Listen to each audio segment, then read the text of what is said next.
that to ensure fairness in this new system, there would need to be a new social contract, which conferred both rights and responsibilities.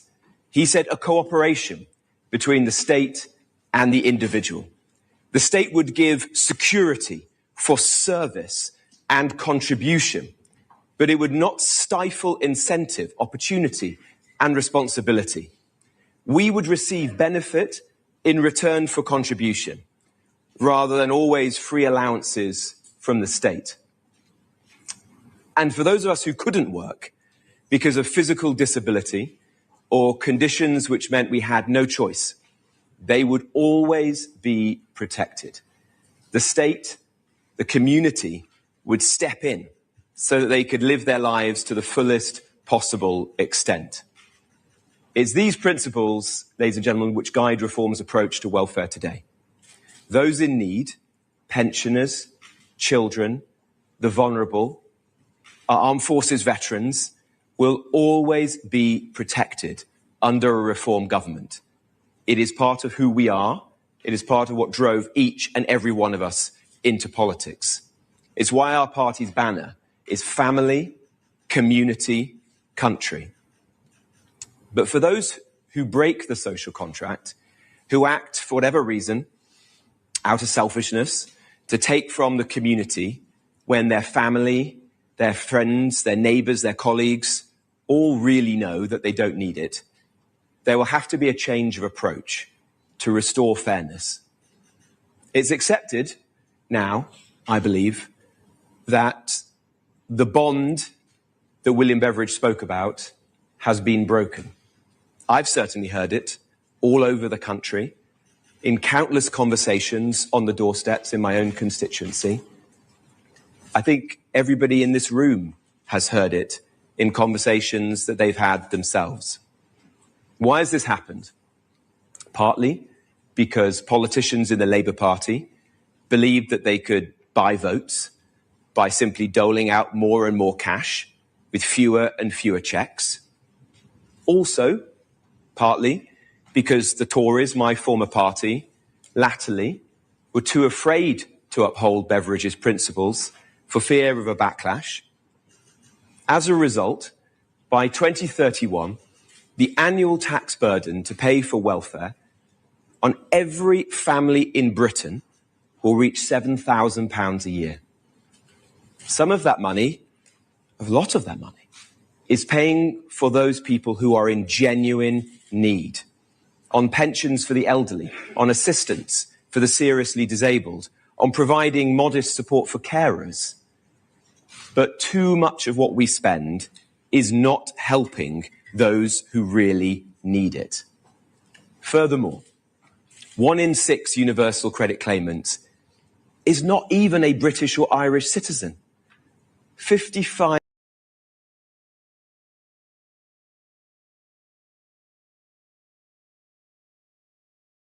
disability and incapacity claims have doubled in less than a decade, with more than 4 million people now claiming.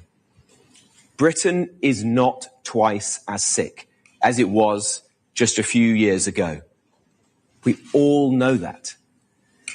Even without looking particularly hard, we know that almost £9 billion was also lost to identified fraud and error last year alone because of the sheer incompetence by which the system has been managed. In towns and cities up and down the country, working people tell stories of those in their communities who are pulling a fast one, taking everyone for fools. The family who enjoy regular holidays, nights out, who have new Motability cars on the drive, but who, out of choice, haven't seen a day's work for years, sometimes decades. That is fundamentally unfair. What was a source of pride for British people, a marker that we all live in a civilized society, has become viewed by many people as a joke. And in the cold light of day, has to be seen, I believe, as both a moral and an economic catastrophe. A broken contract, which too often takes from those who choose to work and hands to those who choose not to. It's also fundamentally unsustainable. For every pound we spend on defence this year, we will spend 8 on welfare. £8 on welfare. We also live in a time of unprecedented change for working people. Everything we thought we knew is being turned upside down. Good jobs, outsourced overseas, disastrous energy policies, deindustrializing huge parts of our country. And now, AI hollowing out the very middle class and graduate jobs that people thought would replace the industrial jobs that were lost in recent decades because of bad policies. Beveridge wrote in a time when Britain, ravaged by war, felt broken. Even in victory, it was exalted, but exhausted. Today, Britain feels broken again and faces huge challenges. It needs leadership. It needs reform. We need a welfare state that answers those challenges, but which is built on the principles that built the welfare state we enjoy today. So I'm setting out how a reform UK government will fix Britain's broken welfare schemes to restore fairness to the system, caring for those who are unable to support themselves, helping those who can towards independence, opportunity, and to take full advantage of life. And always keeping sight of that belief, contribution from those who can make it, for security for those who can't.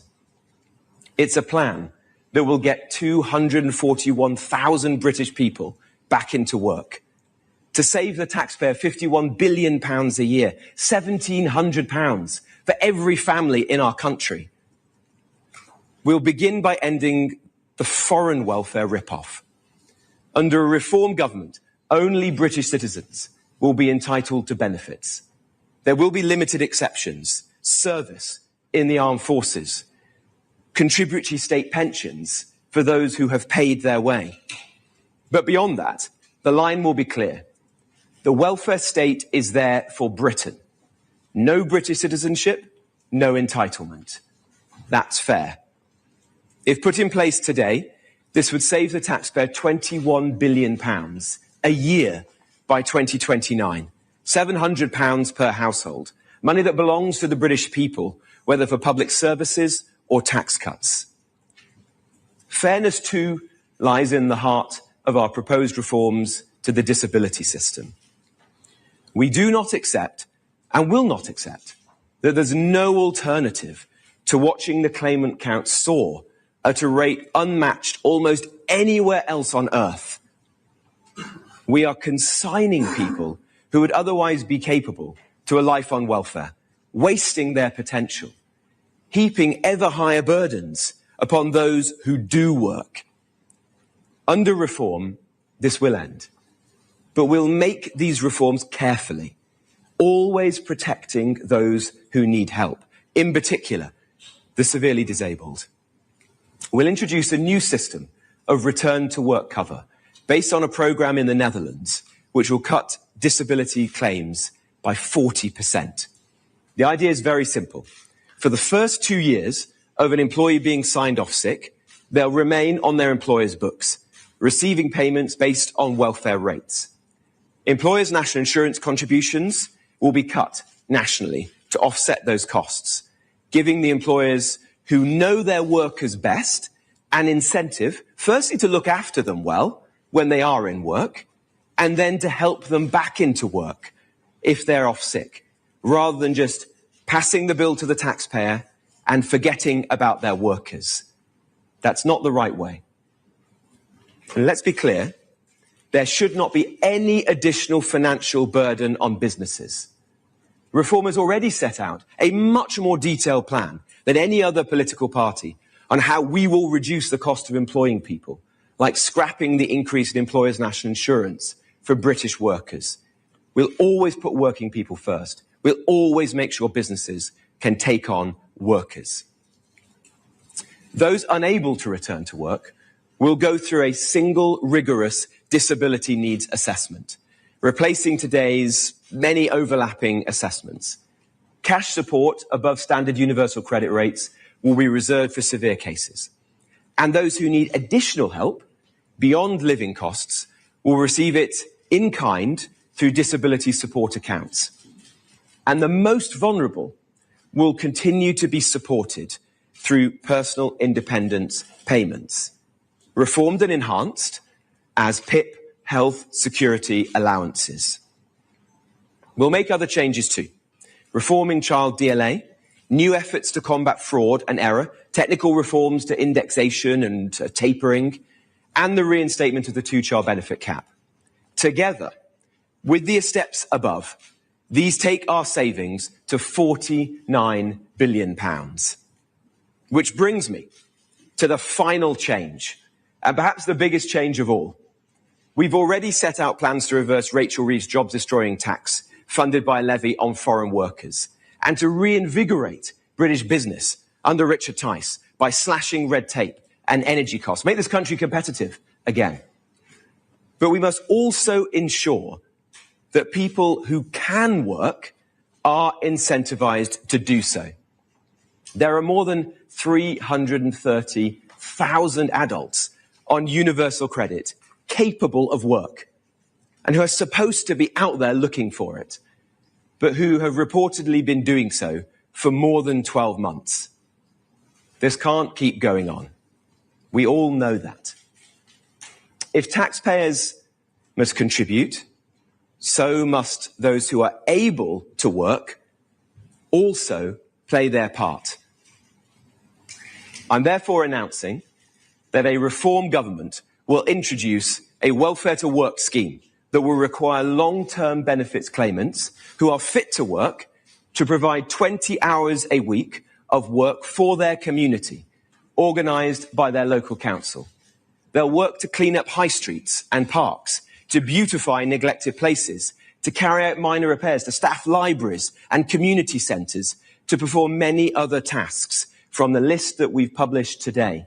We'll also embrace local charities and community groups and ask them to help us and take part. If claimants refuse to participate or fail to show up, they'll face penalties. Let me speak very plainly. If people who are capable of work refuse, then they'll get nothing. That's fair. How can it be that one family on a street with working parents strive, work hard, only to fund the lifestyle of another who chooses not to bother to work at all, who isn't even really looking for a job? This isn't just an aberration, a small number of very isolated cases to be dismissed as a rounding error. It's an epidemic that's been allowed to take hold across our country and has now spread into a full-blown national crisis. My message today, for those taking everyone else for mugs, under a reform government, it's going to stop. Instead, if they're asking their neighbours to fund their lifestyle, whilst they choose to stay out of work, they can give something back in return. If they want to do something else, they can find a job. No more something for nothing. Under reform, it's security for contribution. They will become part of Alarm Clock Britain too. Across the OECD, schemes like this markedly improve claimants' chances of finding work. Job seekers, like everybody else, will start work on time and they'll do something for a living. They'll be given an incentive to find a job and still have the time to find the permanent long-term one that they want. The taxpayer, meanwhile, will get something back in return. At the moment, that's just simply written off. The taxpayer, the community, will get cleaner high streets, properly maintained parks, a helping hand down at the library. We'll get our town centres looking smart again. We'll help councils improve their services again. We're not the first party to propose such a scheme, but unlike the old parties, we really mean it. We will pass the primary legislation to enable these changes happen. We'll repeal the Human Rights Act. We'll leave the ECHR and its foreign court. And we won't allow politicians from the old parties to block it. Councils which fail to implement work placements properly, in full, will face cuts to their funding. And with this final element in place, the total savings from the package that we announced today will reach more than £50 billion. Without these changes, the cost of the welfare system will keep going up and up and up. We will face a genuine national debt crisis. And what happens in those situations? It's the least well off who are always forced to bear the highest price. Only reform will do what it takes to avert this. Welfarism exploded in the final years of the last Conservative government under Mel Stride. According to her own party chairman today, Kemi herself blocked welfare reforms, which would have cut the bill. Today, both Kemi Badenoch and Mel Stride offer paper-thin ideas. Literally so. Just their document they published was 3 pages long. They are content to simply tinker around the edges. Well, we're not. Reform is about real change. In 1942, Beveridge was very clear.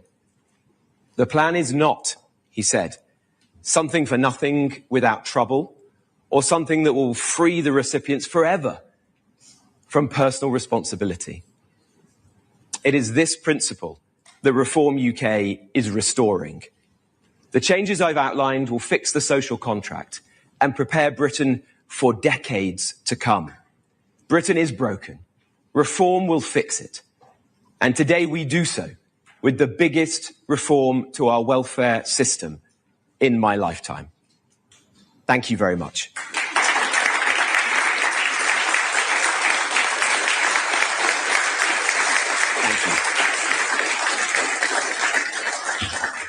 Thank you very much. And now Richard and I are going to answer questions from the media. We've got a long list. So our first question is from Catherine Forster from GB News. Hi, Catherine. Thank you. The community service idea will no doubt be very popular with many people, but part of your savings is pretty much stopping all benefits for foreigners, including EU nationals with settled status. That is no doubt going to mean renegotiating the withdrawal agreement, given, Robert Jenrick, that you were part of the Tory government that won a landslide promising to get Brexit done because people were sick to the back teeth of hearing about it. Do you really think that the British public are going to thank you for reopening that can of worms again? Thank you. Well, firstly, you're right to say that asking people to work in their community in return for benefits whilst they're looking for a job is very popular. It's common sense. I think people across the whole country of all political persuasions and none will get behind that principle. And it will also be very good for the individuals as well. Instead of being sat at home, they'll be out there, gardening, working in libraries, learning valuable skills. But to your second point, I come back to the guiding principle that is behind everything that Rich and I have said today. It's fairness. The welfare state, throughout its entire history, has been about contribution. It was national insurance contributions. Beveridge spoke about contribution. That's the principle we want to restore. And it is not fair that British citizens are paying billions and billions of pounds every year to people who are not even Brits at all. 1/5 of universal credit claimants are not Britain. They're not British. That's crazy. Just imagine what we can do with that money. Now, there's clearly going to be a renegotiation. The deal that was done, I don't believe was a good deal. I think many people would support that. There are a number of points on which Reform has already made clear that we will need to return to our neighbours in the EU and renegotiate upon. And this will be one of them. Let's see. I'm confident that we can do that and we can restore fairness in the process. But and it's not unreasonable also. I mean, that deal was now 7 years ago. And time of the next general election, it might be a decade after the original deal. And that's what you do with deals. You see which bits are working and which bits are not working. And this is one of those bits that's not working in the same way that actually net stupid zero. I mean, we signed up to that as part of the whole Brexit deal. It's a catastrophe.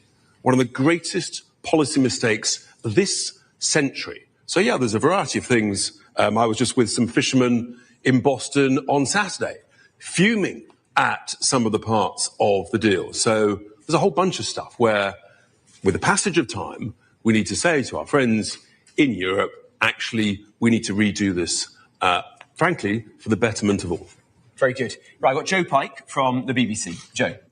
Thank you, Mr. Jenrick. Joe Pike, BBC News. Under your modelling, how many people can expect to lose their benefits entirely? And you may have been saying there'll be no extra financial burden on businesses, but by involving them in sort of health issues around their employees, will that not amount to extra pressure, ultimately money, at a time when they have been slammed, including by the national insurance rise? Well, you're right to say that businesses have been battered by Rachel Reeves, and I suspect that that will continue under John Healey and Andy Burnham. No party has been clearer than Reform about how we're going to support those businesses. Most notably, we said, in fact, we're the only party to say, that we're actually going to reverse Rachel Reeves' job-destroying increase in employers' national insurance for British workers. Nothing that we've outlined today will adversely affect businesses. We're saying that small businesses, businesses with 5 or fewer employees will not be involved at all. Quite right. Larger businesses, they will take out a policy working with the government, but they will get a commensurate cut in employers' national insurance. So they will not be financially worse off. This is going to be a win-win. Businesses will have an incentive to look after their employees better and to help them back into the workplace. And they will, according to the Dutch experience, get those employees back faster to the workplace. 40% reduction is what the Dutch have experienced. So a big improvement. And for the employee, there's a big incentive now for their employers to look after them better, improve their terms and conditions, the safety in the workplace, the support. Instead of, excuse my language, bullshit schemes being put in place for people in the workplace, which don't really make a difference, employers will spend that money actually looking after their workforce properly. So I think it'll see a big improvement. In terms of people who are currently claiming, for example, PIP, well, what we're saying today is that PIP will continue, but it's going to be reformed. We're going to create a new version of it, and we're going to ask those people who have mild conditions, principally mental health conditions, to be reassessed. I think that's commonsensical, because we see the vast increase that we've had in recent times of those conditions.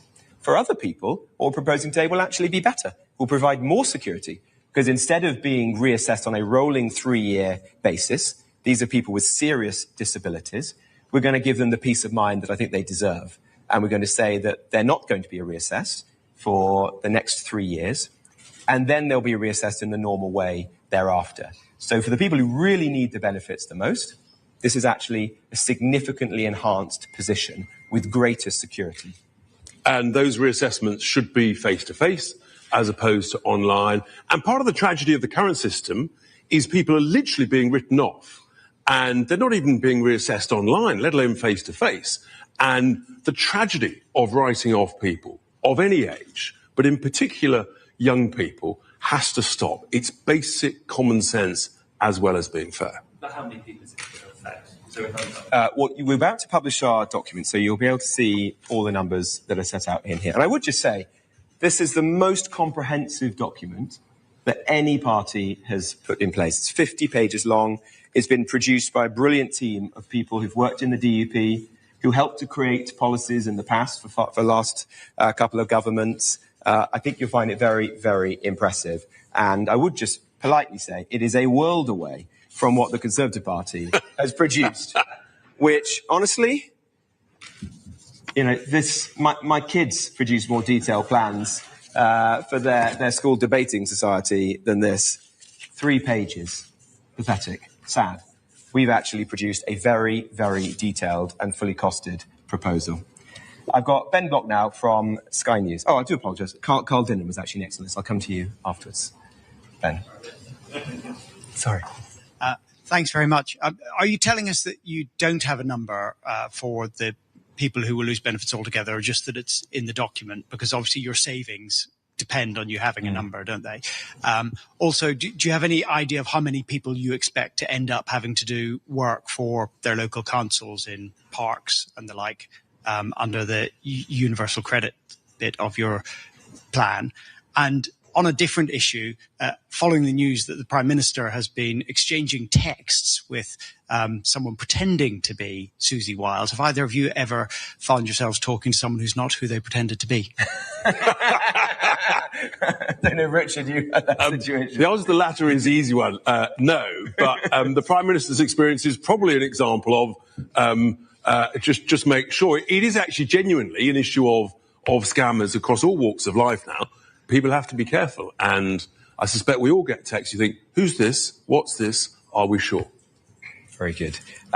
Look, what we're going to do with our welfare to work scheme is very simple. If you have been out of work for 12 months and you can work, so this is not for people who have disabilities who clearly could not work or it would be difficult for them to do so. But for those who demonstrably can work, they will now be asked to work alongside their job seeking. So the answer to your question is it will apply to absolutely everyone who's in that situation. And quite rightly so. Quite rightly so. Why wouldn't we use the talents of all of those people across our country to help make this country a better place? Yeah. That's what we're looking to do. I've got Ben Block now from Sky News. Ben. Thank you, Mr. Jenrick. Ben Block from Sky News. So you've said that both on these plans and a number of other points that you'll need to go back to the EU to negotiate. What happens if EU officials don't come to the table, say no, decide to, impose sanctions and tariffs, trade quotas and whatever else? How would a reform government react to a negative reaction from the EU? And if I may, what is your message to Brits currently living in Europe who may lose their benefits there and may be forced to move back to the UK? Thank you very much. You're getting ahead of the thing quite a lot. We're very confident that as part of a broader negotiation with the EU, that we'll be able to bring this to a satisfactory conclusion. As Richard has said, there's a whole host of things that we don't know when the next general election is, but say it's still 2.5 years' time. By then, will be some time past Brexit. A whole host of things will be on the table. We've set out some of them already, whether that's fishing or energy, new schemes that maybe Andy Burnham will have signed us up to by then, which will not be in the interests of the British people. We're very confident that we'll be able to negotiate. And I think and the EU's got their own challenges. There's almost no growth anywhere in the main EU countries. And whether it's on migration challenges, whether it's on energy challenges, literally a shortage of electricity, whether it's on where are we with defending our borders across the whole of Europe. We don't know where those things will be, but we know that everybody faces challenges, and actually it's common sense in order essentially to look after one's own. And sure, we've made a provision for British nationals living in wonderful parts of Europe to ensure that they're protected as well. Yeah, very good. Sophie Church from the Daily Mail. Sophie. Thank you both. Do you think Nigel Farage or others within Reform are running out of patience with your Home Affairs spokesperson, Zia Youssef? Honestly, no is the answer. Zia's doing a brilliant job. He gave a fantastic press conference last week. And I know it's August and people are a bit short of stories, but it's best not to make things up. Very good. We've got Natasha Clark from LBC. Natasha. Thank you, Mr. Jenrick, Mr. Tice. Sorry, I've lost my train of thought there. How long would it take you to renegotiate with the EU under your plans? And would you be prepared to accept something in return from the EU? For example, we're negotiating on the Erasmus scheme at the moment. Would that be something you might want to bring to the table? And lastly, LBC has a very powerful story today about a 74-year-old British man who's facing deportation from Sweden. He's in a care home with dementia and he's very seriously ill. Sweden say they're protecting their borders policy.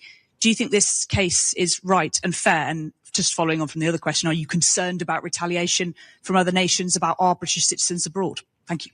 Look, sure. With regard to the first point about the EU, as I said, there'll be lots to discuss and negotiate. As business people, we like to get things done quickly, and let's see where there's at post a general election. There will be a whole wide range of things to discuss. With regard to the particular case you mentioned, I'm not familiar with the details, but it sounds, in a sense, dementia is a really, really tough, horrific illness. And of course, we want to do our bit. It's back to this issue of fairness. And if we apply fairness on both sides, I think actually we get to a much better place. But it's only by stopping the unfair bits to it, those who can work, who should be working, and by stopping paying overseas nationals who haven't contributed, that we can ensure we can protect and enhance and support more our own British citizens in need. Brilliant. Thank you. John Walker from The Express. Thank you. Can I just return you to the cost to businesses? Have you calculated exactly how much it will cost them to significantly extend sickness pay? And I realise you're saying it will be offset by cuts to national insurance. What will be the cut to national insurance? And are you including reversing Labour's cut as part of the money that will go to help business pay for this scheme? Yeah, well, let me be very clear, as I hope I did in my remarks. We're not going to place any additional financial burden on businesses. That is the opposite of what reform stands for and what we have been doing in recent months. Everything that we have announced thus far has been about making it easier and cheaper for people to employ working people. That's what reform is. Reform is a party for working people. We've said that we think you need a commensurate cut to employers' national insurance of around 0.2%, and that's what we're working on the basis of. If it turns out the costs are higher than that, then we'll consider that, obviously, because our motive here is to ensure that a much, much better system is put in place, not to place additional burdens on business. I couldn't be clearer about that. Overall, British businesses are going to get a big cut in employers' national insurance from a reform government, because we're going to get rid of the employers' national insurance increase that Rachel Reeves put in place for British workers. So if you're a business watching this today and you employ British people, you're going to get a big tax cut under a reform government. As well as also getting rid of unnecessary employment regulations imposed by this dreadful socialist government. And also, of course, actually, it's the smaller businesses, the family businesses, who actually have an incredible track record of looking after their employees almost as extended members of the family, and in a sense, trusting them to help those employees who need some help and support, getting them back to work. They're the best to do it, as opposed to relying on various elements and arms of the state. So I think we can end up with a genuine win-win, which I think is what you saw in the Netherlands. Yeah, absolutely. And to anyone who is unsure about this, just look at that example in the Netherlands. You can't dismiss the experience there, and in other countries as well that have pursued this. Those countries that have done this have seen a very, very big reduction in the number of people being out of work, claiming sickness benefit for a prolonged period of time. That's good for the businesses, obviously, because no business wants churn. They don't want to lose good staff. Good for the economy and the taxpayer. And above all, it's good for working people as well. So I think it's a very, very important reform. I've got Peter from The Telegraph. Thanks. Sorry to go back to the same point, but I just wanted to pick up on what you said there about the Netherlands. So the OECD found that when they introduced a similar scheme in the Netherlands, that the cost of sickness and disability insurance for employers rose significantly. So I just wanted to get a commitment that if that same thing were to happen in the UK, you've mentioned a 0.2% cut that's comparable in national insurance. If that meant it had to be 0.4%, you're saying that whatever the cost is to businesses, it will be net neutral. Yeah, I think I've been very clear on that. It will go up. And if you read the document, you'll see that as well. We've also said, learning from experiences elsewhere in the world, and I would say those who've helped us to write this report have visited, have paid great attention to those experiences, spoken to businesses in other countries. We're going to ensure there are non-discriminatory proceedings in place so that there's not big differentials between insurance policies for heavy industry and those in perhaps more white-collar jobs where the risks might be less. So this has been very carefully thought through, and our commitment to business is very clear. And interestingly, I was speaking to a relatively small insurer probably about 6 months ago about this issue and providing this sort of insurance, and they were astonished that actually the UK hadn't adopted this in a much greater scale. So I think it's actually, we need to be humble enough to say when other countries, frankly, are doing things better than we are, learn from it, adopt it, adapt it, and hey, we might even do even better than them. Yeah. And if you talk to think tanks, people who've thought about these issues, this is one of those big ideas that commands very broad support across the political perspective. It's just no other party has had the guts, the imagination to actually get on and do it. That's the reform difference. I've got Constance from the Times. Hello, Constance. Hiya. Most of your target seats are in areas where a high proportion of people on welfare. Fraser Nelson did some analysis yesterday showing that your top 20 target seats. We don't just have 20 target seats. Your top 20 target seats. Sorry to break the news to the Times. We've got a lot more target seats than that. I said top 20 target seats are PIP hotspots. People listening this morning who might be feeling frightened hearing that kind of vital lifeline could be cut. What's your message to them? And do you think that might be a difficult message for you to sell at the next general election? Well, let me be very clear, if I haven't been so already. We are going to protect the most vulnerable in society. Nothing that we talk about today is about pensioners.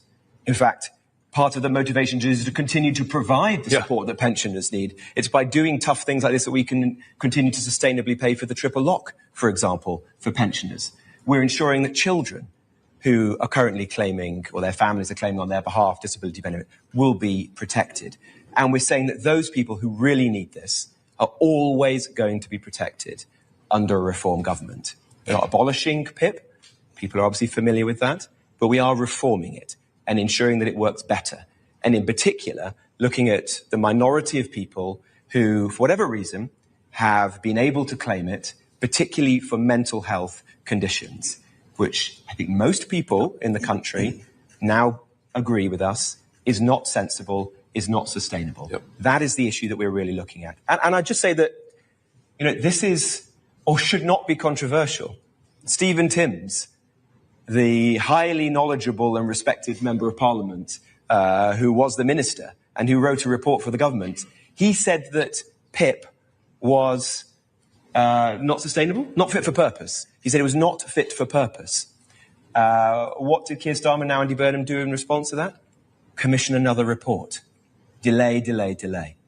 These issues are well known to most people in this country. Reform are actually taking them on. But you're right to say we need to do so in a very sensitive way and deliver a very clear message, which I hope we have today. They will always be guided by fairness and will always protect each and every person in this country who is on PIP today who needs that benefit. That is our absolute guarantee. That's the key point. Existing claimants who need PIP will always get PIP. And by making the changes for overseas nationals, for future claimants, that's the comfort that existing claimants can essentially get that guarantee that the state will always still be able to afford to provide it. Otherwise, you just look at the graphs, it's unsustainable. Someone has to have the courage to say we need to make reforms carefully, sensitively, looking after existing protected claimants. Very good. I've got Camilla Tominey now from the Daily Tea. Morning. As you know, the Telegraph has reported on a lot of the issues around the surge in welfare payments for mental health and neurodiverse conditions. But people listening to this do want to hear specifics. Should you be able to claim A, benefits, B, a motability car, or C, a blue badge for a non-physical disability? Where are you going to draw the line? Who will assess it, and how will they assess it? Well, firstly, Camilla, you will be able to claim those things for non-physical conditions because there's clearly some extremely serious cases of those issues. And what we're talking about here are the milder conditions where it is not sensible for those individuals to be parked on disability benefits when they could be helped back into the workplace. It's not for a politician to draw that line. This is for experts on a case-by-case basis. We have provided a great deal of detail in the report, but what we've said, and I think this is absolutely right, is that the current farce needs to end of people being able to claim disability benefits on an email or, which people can even generate AI forms. We're going to go back to face-to-face appointments with GPs and trained clinicians who will make these judgments on a case-by-case basis. We believe we can do that. Frankly, it's a disgrace that it didn't happen a long time ago. It's what's driven a lot of the current problems. It's going to be done very carefully to disaggregate those people who you rightly say do need support, despite the fact their conditions are not physical. from those who don't, and some who are taking the mick and need to be helped back into the workplace. I think, and in a sense, Camilla, the key point is case by case by experts. And your question infers that you can just draw a line here or there. Obviously, that actually isn't the reality, and that's not in itself fair. Case by case, sensitively, carefully, judged by experts. Very good. Thank you. I've got Ryan Saby from The Sun. Thank you. On the return to work cover, what incentive is there for a company taking on someone in the first place with a health condition or a disability with the possible burdens later on? And when it comes to community service, why stop at 20 hours? Well, that's a judgment. We want to give people time to do skills training that they may need, to prepare job applications, to go for interviews, and the experts that we've spoken to, including people who've run job centres, who worked at citizens advice bureaus, who've been former director generals of the DWP, helped to guide us to that figure. If in practice that turns out to be too few hours, then look, I'm up for it being more than that. Don't get me wrong, but it would be a good start, wouldn't it? It would be a good start. It's a very nice problem to have, and if that actually, when people are able to get back into work, and they see the benefits of it, contributing to their local community. And actually, hopefully, it's them who say, I want some more. How can I help more? That's a great thing.